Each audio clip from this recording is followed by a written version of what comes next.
He declined to seek either office, opting to continue serving as the mayor of New York City.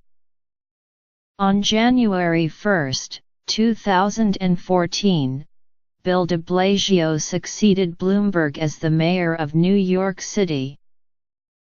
After a brief stint as a full-time philanthropist, Bloomberg reassumed the position of CEO at Bloomberg LP by the end of 2014.